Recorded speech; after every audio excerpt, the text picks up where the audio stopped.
सन 2015 पासून इनच्या 2015 पासून in ministry आज 2024 पर्यंत 9 वर्षाचा प्रवास, त्यातले 2 वर्ष कोविडच्या काळातले सोडलात, तर 7 वर्ष सातत्याने एखादा प्लॅटफॉर्म संस्कृती, सामाजिक आणि राजकीय व्यासपीठ सामान्य मुलांना उपलब्ध करून शॅडो मिनिस्ट्री, तत्सम प्रयोग आणि परफॉर्मन्स या सगळ्या गोष्टीचा समन्वय साधण्याची कला इन मिनिस्ट्रीच्या ह्या कार्यक्रमाद्वारे होती।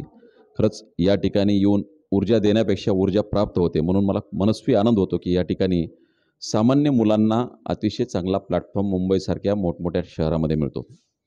आणि आज मी इनच्या सगळ्या शॅडो मिनिस्ट्रीच्या पुढच्या वर्षीच्या कार्यक्रमाचं आज त्यांना निमंत्रण दिलं की प्रत्येक कार्यक्रम शहरामध्ये ठेवण्यापेक्षा हा पुढचा कार्यक्रम बीड जिल्ह्यामध्ये जो माझं गाव आहे त्या ठिकाणी ठेवा।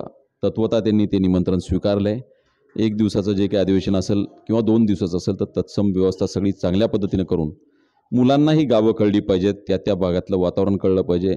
लोक गावाकडनं विस्थापित शहराकडे झालीत, पण शहराकडूनही गावाकडे जाऊन खूप चांगली कामं करतात, अशी आदर्शवत उदाहरणं असलेले आज मला संवाद साधताना मुख्यमंत्री वैद्यकीय सहायता कक्षापासूनचा आजचा सेंट्रलच्या सहाय्यक सचिवापासून ते आयुष्मान भारत मिशन महाराष्ट्र समितीचा प्रमुखपर्यंतचा प्रवास डोळ्यासमोर जात असताना एक एक चित्र कदाचित इंटरॅक्शन होत असताना माझ्या डोळ्यासमोर आले आणि त्यांच्याशी हितगुज करताना संवाद साधताना मनात एक वेगळा आनंद होता। कारण त्यांच्या टाळ्या आणि त्यांनी केलेला सत्कार, वारंवार वाजणाऱ्या टाळ्या हे मला आनंद देत असतील तरी कर्तव्याची मात्र जाणीव करून देत होत्या।